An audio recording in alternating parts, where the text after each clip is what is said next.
Bonjour et bienvenue dans ce podcast de développement de soi. Je suis Romain Bamaison, coach multi-outils et formateur en entreprise.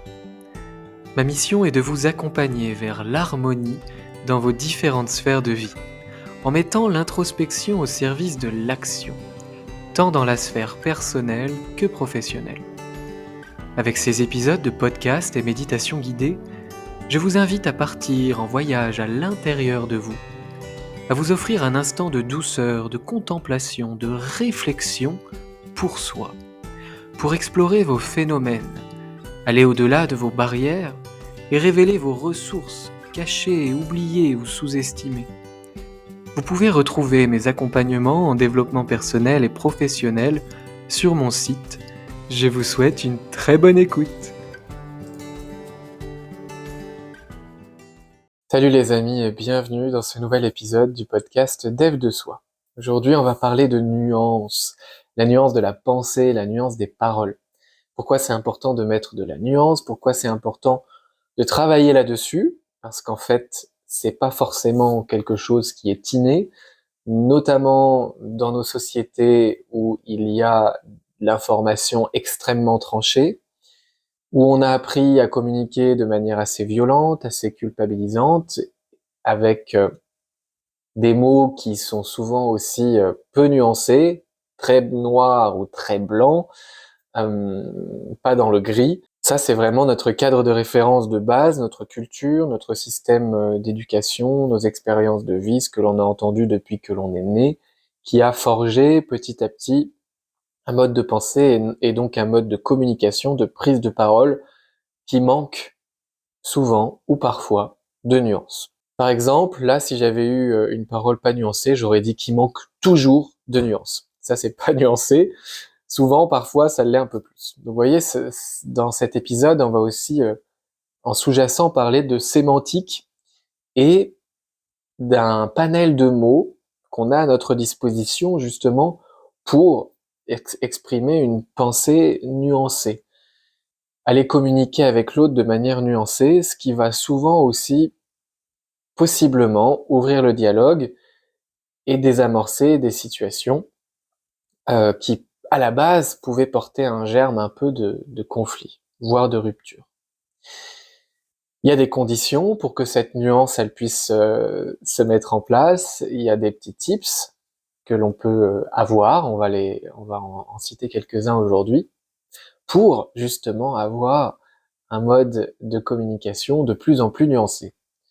J'aime bien dire que l'esprit, c'est comme un muscle, il s'entraîne et il devient de plus en plus fort et on peut soulever des poids ou des problématiques ou des questions, des sujets de plus en plus lourds grâce à ce panel d'outils, à ces nouvelles manières de réfléchir et donc de s'exprimer.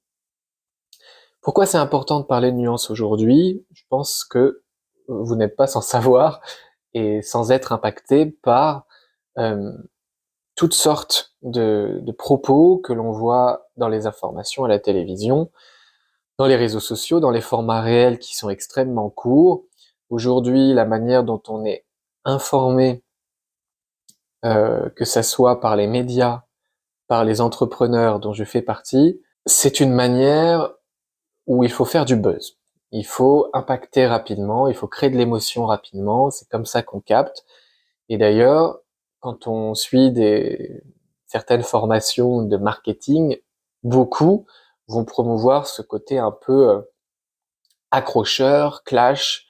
Il faut que ça marque l'esprit, il faut que ça interroge. Du coup, ça nous amène souvent à consommer ou à créer pour les entrepreneurs des informations qui peuvent être un peu binaires, qui peuvent manquer de nuances. Et on est dans un monde, du coup, aujourd'hui, dans cette période où c'est comme ça. Il faut que ça soit rapide, il faut que ça soit tranché, il faut que ça soit percutant.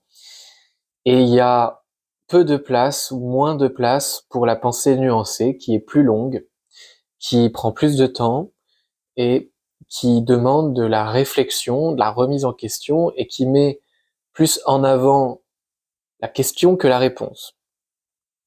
Et ça, aujourd'hui, c'est pas vendeur, puisque notre cerveau est en train d'évoluer d'une manière où on lui donne tellement de choses rapides, euh, avec un maximum de sens stimulés rapidement en peu de temps, qu'en fait, il va trouver les temps un peu plus longs, un peu moins stimulants en termes de sensoriel, un peu ennuyeux.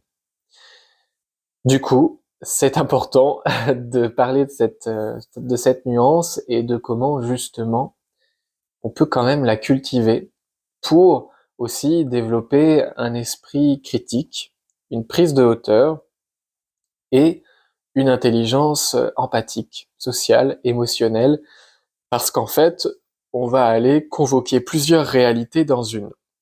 Il y a vraiment cette idée-là dans la nuance, c'est que il n'y a pas deux personnes qui voient exactement, qui vivent exactement la même chose, même si la situation est la même. Et ça montre bien que de toute façon, par essence, quand on est humain, tout est nuance, tout est différence, et en même temps, beaucoup de choses peuvent se rencontrer à plusieurs endroits. C'est ça la nuance.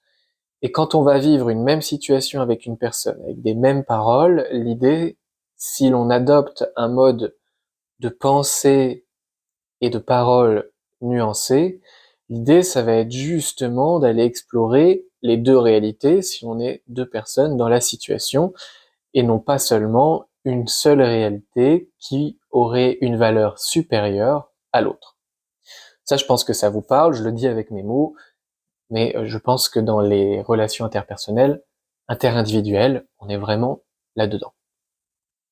Évidemment, la pensée binaire, qui est un peu la fausse cousine de la pensée nuancée, elle peut être un peu dangereuse d'un point de vue déjà simplement de notre épanouissement personnel, et aussi, on le voit bien dans le monde aujourd'hui, sur un plan plus gouvernemental, plus institutionnel, plus global, cette accumulation de pensées binaires, ça crée un monde binaire où il y a des gentils et des méchants qui se combattent, tout le monde est persuadé d'être le gentil, hein. Euh, L'enfer est pavé de bonnes intentions, tout le monde pense agir pour le bien, euh, tout le monde pense que du coup l'autre agit pour le mal, et du coup c'est ce qui va créer des conflits. Donc c'est pas tout le monde, là encore on peut, vous voyez, j'ai une sémantique, j'ai utilisé tout le monde, et en fait non, c'est un certain nombre de personnes, voilà, et vous voyez, en fait c'est très subtil, on a été éduqué de cette manière, on a socialisé de cette manière, à s'exprimer de manière très très tranchée. Et d'ailleurs, quand on se forme au coaching, on nous demande, en tant que coach, de porter énormément attention aux mots qui sont utilisés et notamment aux mots qui généralisent. Une personne, par exemple, qui va vous dire j'échoue toujours, ou j'ai tout le temps mal au dos, ou j'ai tout le temps des pensées négatives. Tout le monde me fait chier. Voilà. En fait, on utilise énormément de choses de toujours, tout le temps, tout le monde. Euh, Alors qu'en réalité, c'est souvent plus nuancé que cela, voire toujours, là on peut le dire, presque toujours plus nuancé que cela. Donc l'idée, quand on adopte une pensée nuancée et qu'on tend à s'exprimer de manière nuancée, on va un peu sortir de cette dichotomie bien, mal, vrai, faux, blanc, noir, méchant, gentil. Et on va essayer, en fait, plutôt que d'avoir le nez complètement à 1 millimètre du tableau et du coup on voit qu'une couleur, de faire un peu de pas de recul, voire plus, pour voir l'ensemble de la peinture, du paysage. D'avoir une pensée plus large, un point de vue plus large, on voit vraiment le tableau au complet, avec toutes ses nuances et ses bordures aussi, puisqu'en fait, dans une situation, quand on cherche à s'exprimer de manière nuancée, on va aussi délimiter, compartimenter ce dont on parle. Et dans ce cadre qui sera du coup une situation précise à un moment donné avec des actions précises, on va pouvoir explorer les différentes nuances, s'il y a plusieurs personnes, les différentes réalités qui se rencontrent et les différents points de vue, les différents vécus, d'un point de vue émotionnel, d'un point de vue de ce qui se dit mentalement, mais aussi d'un point de vue comportemental ou sensoriel, qu'est-ce qui est vécu via le corps. Donc, dans une situation interpersonnel, par exemple, où deux personnes auraient un vécu différent d'une même situation, il est extrêmement important d'avoir cette image du tableau avec le cadre. C'est-à-dire que parfois, dans nos relations interpersonnelles, on a tendance à confondre une situation particulière à un moment donné avec une action particulière qui nous fait sentir quelque chose de spécial, avec la relation dans son intégralité ou la personne dans son intégralité. Et je pense que ce qui tue des relations, ce qui altère des relations familiales, amicales, professionnelles aussi, c'est quand on fait une confusion entre un moment précis, une action précise d'une personne dans un contexte donné et ce qu'elle est en tant que personne en général. C'est vraiment le gros piège que l'on a socialement d'aller poser une étiquette aussi euh, peu nuancée, aussi extrême. Parce que tu as fait ça, tu as dit ça à tel moment, à telle heure précise, tel jour, dans telle situation, alors tu es ça. Non. Ça, c'est hyper poison, j'allais dire, et ça manque terriblement, terriblement de nuances. C'est extrêmement limitant pour nous, pour l'autre, pour la situation. Et ça témoigne aussi simplement, quand on est dans ces schémas-là, qu'on cherche souvent, par-dessous, à confirmer ce que l'on pense de la vie, ce que l'on pense de nous, ce que l'on pense de nos schémas relationnels. Souvent, les personnes qui sont dans ce biais de confirmation à saisir un petit élément pour confirmer une règle générale, c'est simplement qu'on est en train de satisfaire notre business interne, ce que l'on croit de nous, ce que l'on croit de la vie. Bref, validation à fond du système de croyance. Donc, hyper important de prendre du recul par rapport à tout ça. Finalement, la nuance, c'est cette capacité à tenir plusieurs vérités en même temps. C'est pas facile, c'est challengeant notamment pour l'ego, parce que quand on tient plusieurs vérités, plusieurs réalités, plusieurs vécus comme égaux en même temps, ça demande de lâcher le côté il y a un gagnant et un perdant dans la situation. Il y a quelqu'un qui a raison, il y a quelqu'un qui a tort. Non, tout le monde a raison et tout le monde a tort dans bien des situations.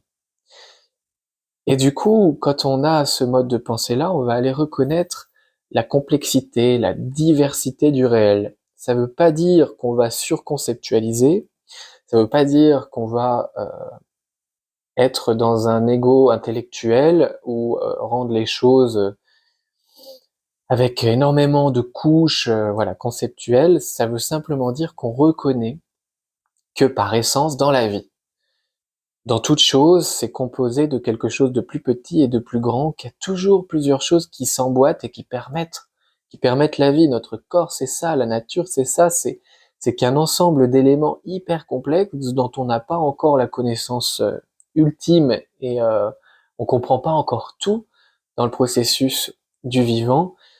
Et en fait, c'est simplement reconnaître ça, que une situation, c'est plein de couches et qu'on peut pas réduire une chose, une situation à un seul mot, ou alors le seul mot, ça serait nuance. À la limite, on peut pas réduire voilà une situation, une personne à un seul mot, à une seule idée. C'est pas raisonnable.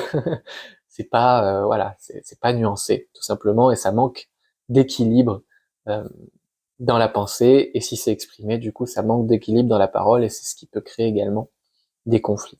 Quand on aborde un mode de pensée, quand on essaie de développer du coup une pensée plus nuancée, des paroles plus nuancées, eh bien, ça sous-entend qu'on va aller accepter euh, qu'on ne peut pas tout voir, qu'on ne peut pas tout comprendre, qu'on ne peut pas tout savoir immédiatement.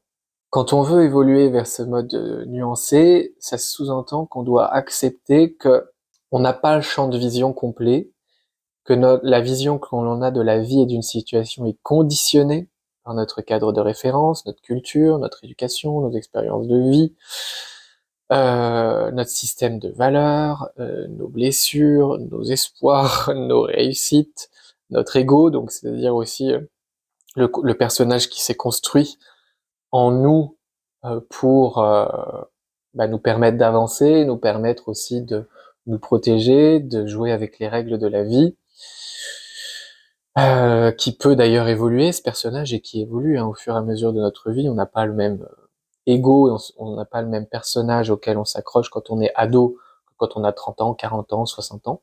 Donc voilà, ça sous-entend en fait, quand on va vers la nuance, qu'on doit accepter que de toute façon on ne verra pas tout, et que on va essayer de s'élargir, d'avoir le maximum de composantes de la situation et de la réalité dans notre mode de pensée, notre mode de parole, mais que de toute façon il y a des choses qui nous échappent dans la situation en général, si on la vit de nous à nous, mais aussi encore plus dans une situation qui est vécue avec d'autres personnes qui vont avoir elles-mêmes leur cadre de référence. Évidemment, si on parle aujourd'hui de ce sujet de la nuance, c'est qu'à la base, il y a des freins à la nuance, et un de ces freins, ce sont les émotions fortes. La colère, la peur, la volonté de dominer, euh, et différents ressentis, différentes injonctions, différentes craintes, comme la peur, d'être moins que l'autre, qui fait qu'on va souvent essayer d'avoir raison pour prouver à quel point on est quelqu'un de bien, et que nous aussi, on a la capacité de gagner, la capacité d'avoir raison, d'avoir des bonnes idées. Il y a souvent dans cette question de manque de nuances des complexes tantôt d'infériorité, tantôt de supériorité. Et le complexe de supériorité, ce n'est ni plus ni moins qu'un complexe d'infériorité poussé un peu plus loin. Parce que si une personne a vraiment confiance, elle va pas avoir besoin de prouver qu'elle a raison ou d'essayer de dominer l'autre par ses mots, alors que quelqu'un qui, à la base, manque de confiance et se sent un peu inférieur aux autres, euh, va avoir besoin peut-être de tomber dans un complexe de supériorité, d'accumuler des choses qui vont lui permettre en fait de dominer l'autre. Ça peut être voilà, de l'ego intellectuel, de l'ego spirituel, de l'ego matériel, tout ce que vous voulez, où on va en fait avoir à certains moments des comportements où on va vouloir dominer l'autre par ce que l'on pense euh, avoir en nous, ce que l'on pense avoir obtenu, cultivé. Mais là, c'est de la culture à coup de Roundup, voilà. Je sais pas si ma métaphore est claire, mais il y a de l'idée quand même, peut-être, j'espère.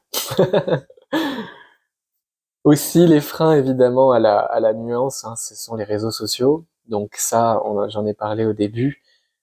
Et c'est bien de prendre du recul là-dessus et d'avoir un esprit critique qui se développe. C'est qu'aujourd'hui, on est bercé par des informations qui se doivent d'être courtes, percutantes, et forcément, quand on fait des formats très très courts, on peut pas parcourir l'ensemble du tableau, et du coup, on fait des raccourcis.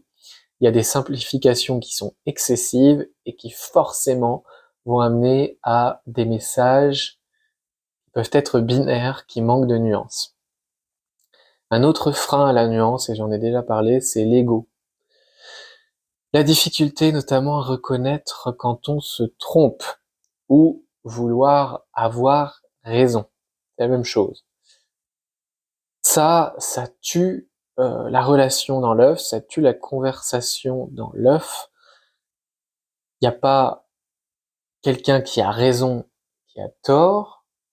Il n'y a pas, dans bien des situations, là je parle vraiment des situations quotidiennes, il n'y a pas de coupables et de victimes, de gentils et de méchants. Il y a souvent deux personnes blessées, insécurisées, qui se rencontrent.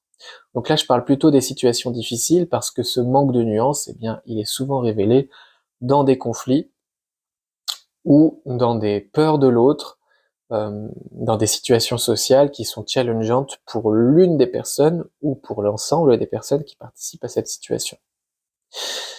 Un des autres freins, et qui découle directement de ce déséquilibre de l'ego, ça va être le fait de voir les relations comme une compétition, où il y a forcément un vainqueur et un perdant, de voir les discussions comme une compétition.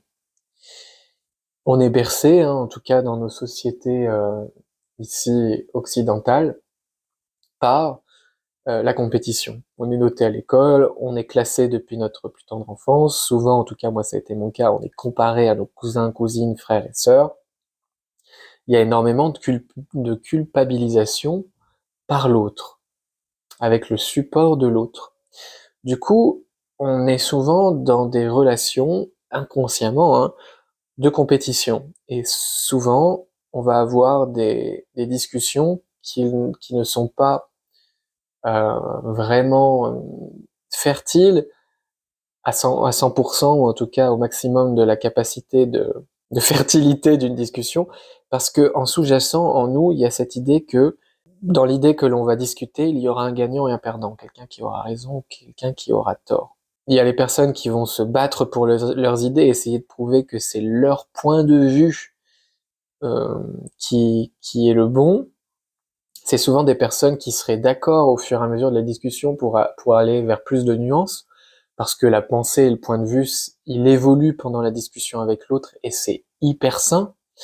C'est ça qui rend aussi notre humanité si riche, si diverse, et qui fait que l'on peut évoluer, progresser en tant qu'humain, c'est que notre point de vue peut évoluer.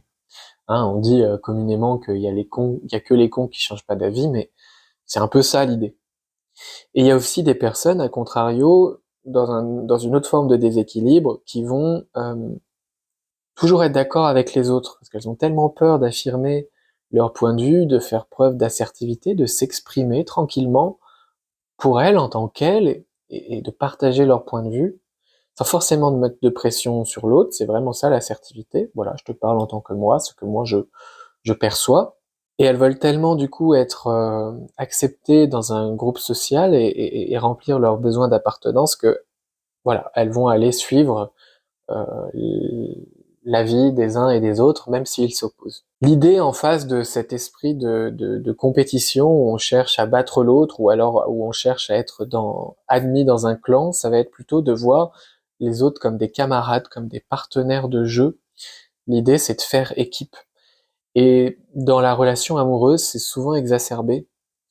Moi, j'ai vécu une relation amoureuse où je partageais souvent dans le couple que euh, je trouvais qu'on s'opposait trop, et que il y avait trop un état d'esprit de compétition dans les désaccords, et que j'avais envie davantage qu'on puisse faire équipe.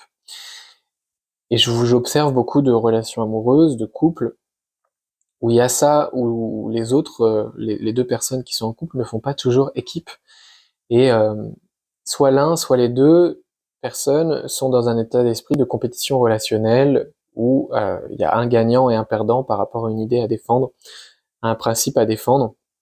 Et ça, inutile de préciser qu'évidemment, ça altère énormément la relation.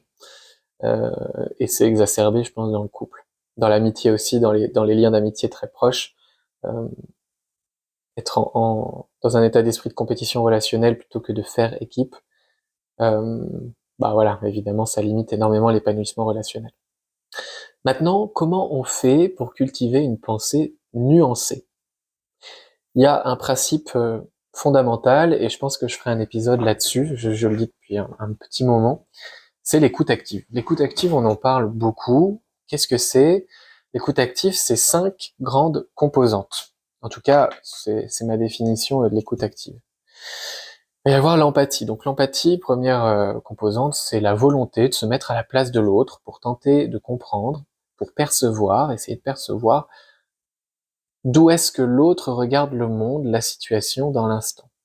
C'est la volonté de comprendre l'autre, de se mettre à sa place sincèrement, sans jugement. Ensuite, il va y avoir les questions ouvertes. Donc cette capacité en fait à ouvrir la discussion en creusant. Les questions ouvertes, c'est le CQQ, c'est occupé. Qui, quoi, comment, où, pourquoi, quand, euh, quoi. Et du coup, grâce à ces questions qui creusent, qui sont pas des questions auxquelles on peut répondre par oui ou non, qui commencent souvent par est-ce que, on va ouvrir la discussion, et on va justement s'ouvrir aux différentes nuances d'une situation. Donc poser des questions ouvertes, c'est extrêmement précieux. Ensuite, la troisième composante de l'écoute active, qui est également extrêmement précieuse, c'est la reformulation, cette capacité à répéter les propos de l'autre. Donc ça a plusieurs effets positifs, vertueux. C'est que déjà, on montre à l'autre en fait qu'il est écouté, qu'on l'écoute vraiment, qu'il est entendu, puisque on répète ce qu'il dit pour s'assurer qu'on a bien compris. Donc, l'autre se sent écouté. On s'assure également qu'on a bien compris les propos, parce que ce qui crée aussi des conflits et des manques de nuances, c'est que souvent, on n'entend pas ce qui a été dit. Et quand on reformule aussi, donc la personne se sent écoutée, on s'assure qu'on a bien compris, ça lui permet peut-être de préciser son propos pour qu'on comprenne mieux, et enfin, ça permet à la personne aussi, quand on reformule ses propos, de s'entendre parler elle-même. Et ça va lui permettre peut-être de nuancer ses propos ensuite. Typiquement, une personne qui vous dit « mais de toute façon, tu m'accuses toujours », donc ce que j'entends, c'est que je t'accuse toujours. Peut-être que la personne va dire non, pas toujours, mais dans ce type de situation, effectivement, je sens que tu m'accuses et que tu dis que c'est moi le coupable. Ensuite, on peut rebasculer vers les questions ouvertes. Ok, qu'est-ce que je dis qui fait que tu as l'impression que je te dis que c'est toi le coupable? Voilà. Question ouverte, reformulation, l'empathie en numéro 1, bien sûr, et ensuite on va avoir le fait de rebondir, donc tout simplement de se servir des propos de l'autre, de rebondir sur les propos de l'autre pour nourrir la discussion. Il n'y a rien de plus ennuyeux, de plus frustrant, en tout cas moi ça me ferme, quand une personne va parler d'autre chose et ne valorise pas les propos que je viens d'amener. Je pense qu'on a tous connu ça dans des discussions en société. On dit quelque chose et puis pouf, ça tombe à l'eau, la personne elle parle d'autre chose, donc on se sent pas écouté. Moi je sais que c'est des moments où j'ai carrément envie de me taire et de me mettre à part.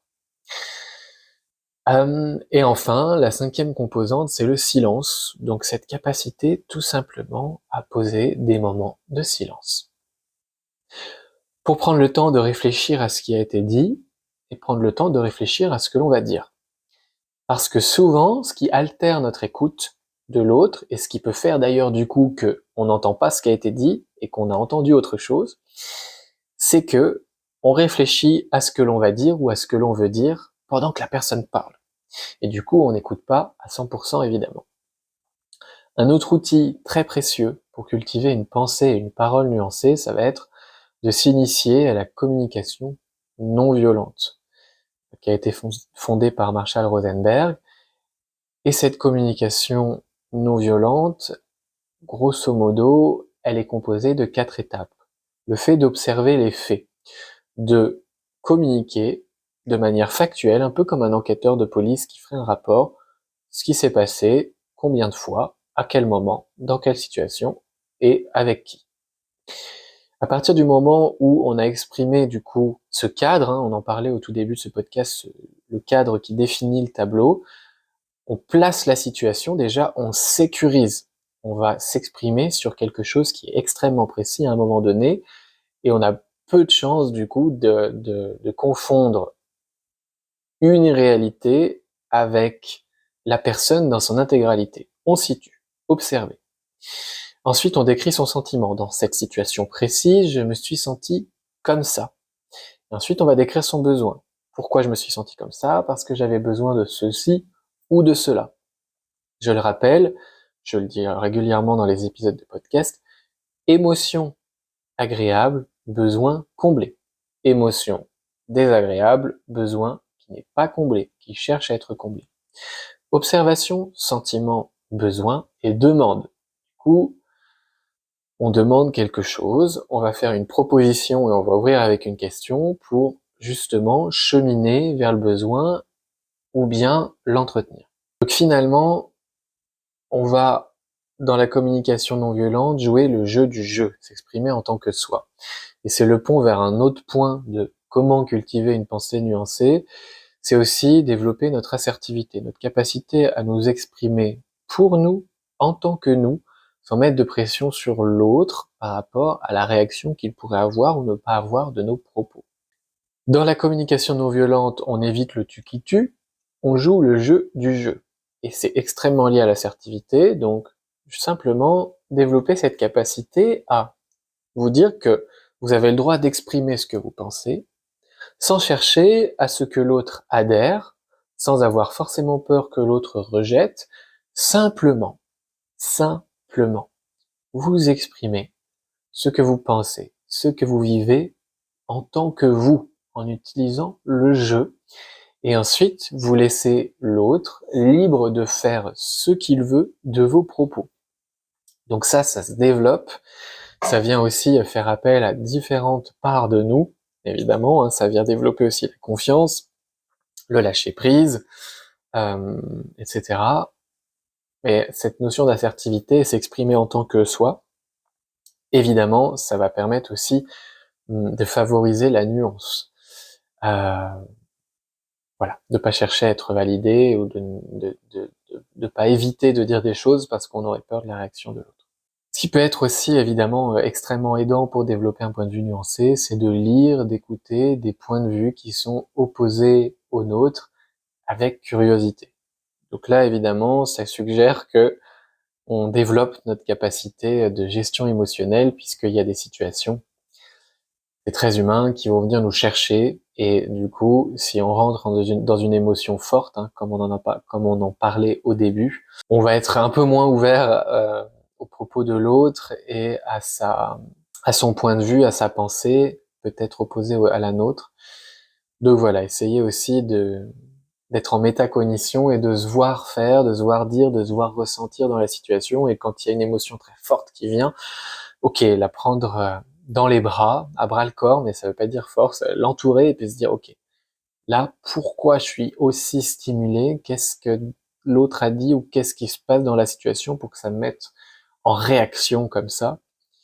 Et grâce à des outils comme l'assertivité, la communication non violente ou l'écoute active, on va pouvoir aller justement désamorcer rapidement une réaction émotionnelle un peu subie, et justement pour passer de la réaction à l'action, plutôt que de passer de réaction en réaction, à se dire ok là je réagis comme ça émotionnellement, pourquoi, qu'est-ce que ça veut dire, qu'est-ce que j'ai besoin dans la situation, là qu'est-ce qui est pas nourri, qu'est-ce que je dois verbaliser en termes de besoins, pour ensuite choisir avec nuance et avec fidélité nos mots et la manière dont on va nous exprimer.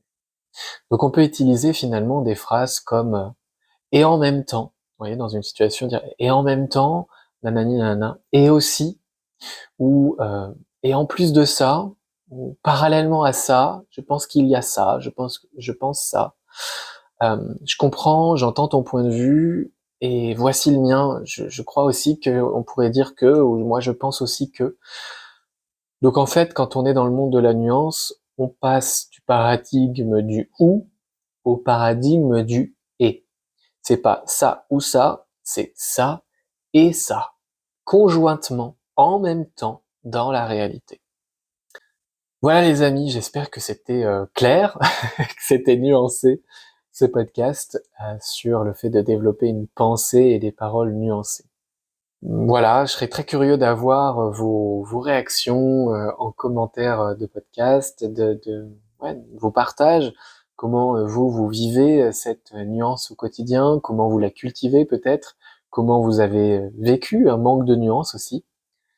Voilà, partagez-moi ce qui vous vient.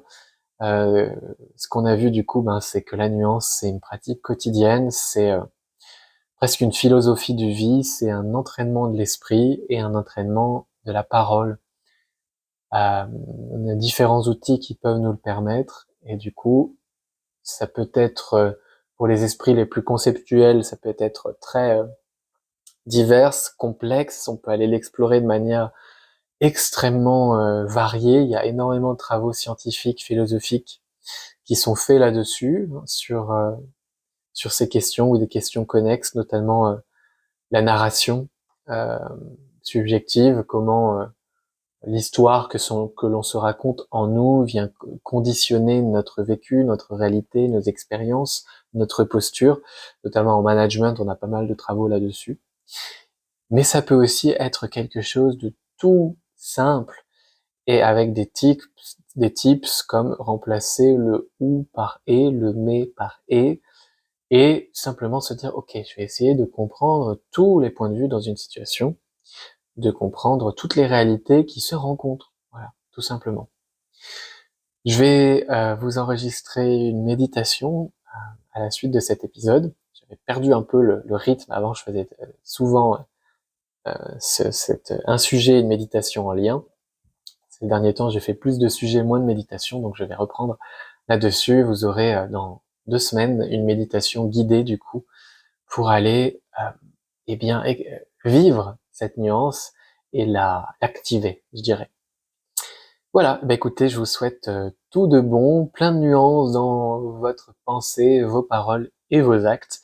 Et je vous dis à bientôt du coup pour la méditation guidée ou un autre sujet. Bye bye!